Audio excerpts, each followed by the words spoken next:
আপনি যদি রেসলিং ভক্ত হন তাহলে আন্ডারটেকার নামটা আপনার হৃদয়ে ঠিক এক জায়গায় গেঁথে আছে। রেসলিং মানেই একসময় ছিল আন্ডারটেকার, ভয়, রহস্য, শক্তি আর সম্মানের এক জীবন্ত প্রতীক। আন্ডারটেকারের আসল নাম মার্ক উইলিয়াম ক্যালোয়ে। 1990 সালে রেসলিংয়ে তার অভিষেক ঘটে। প্রথমবার যখন তিনি রিংয়ে প্রবেশ করেন তখনই বোঝা গিয়েছিল এই মানুষটি আলাদা।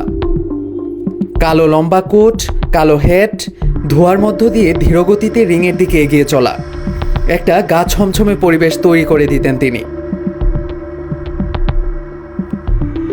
তার সবচেয়ে বিখ্যাত ক্যারেক্টার দ্য ডেড ম্যান, এক ভৌতিক রহস্যময় চরিত্র যাকে কেউ সহজে হারাতে পারে না। রিংয়ে তিনি ছিলেন নিঃশব্দ এক যোদ্ধা, কথা কম কাজ বেশি।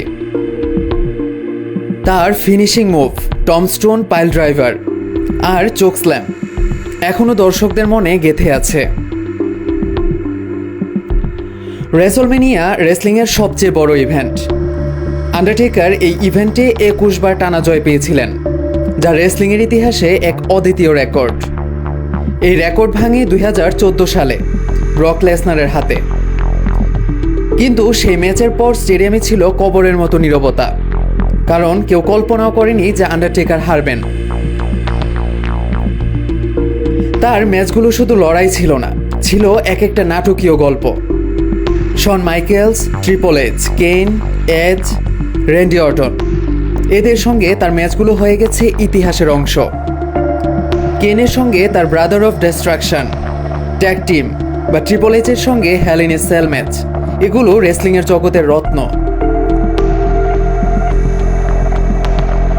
আন্ডারটেকার এমন এক ক্যারেক্টার যিনি প্রমাণ করেছেন যে রেসলিং কেবল লড়াই নয়, এটা এক ধরনের গল্প বলা, এক ধরনের অভিনয় আর আত্মনিবেদনের মিশেল।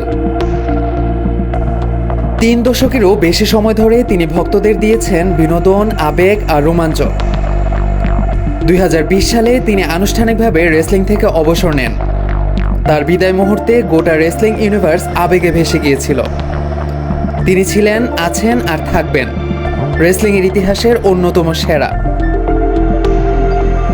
2022 সালে তাকে রেসলিংয়ের হল অফ ফেমে অন্তর্ভুক্ত করা হয়, আর সেদিন রেসলিং জগৎ তাকে আনুষ্ঠানিকভাবে বিদায় জানায় এক অশ্রুসিক্ত সম্মান দিয়ে। আন্ডারটেকার আমাদের শিখিয়েছেন কিংবদন্তিরা কখনো মরে না। তিনি আমাদের শৈশব, তারুণ্য আর স্মৃতির অবিচ্ছেদ্য অংশ।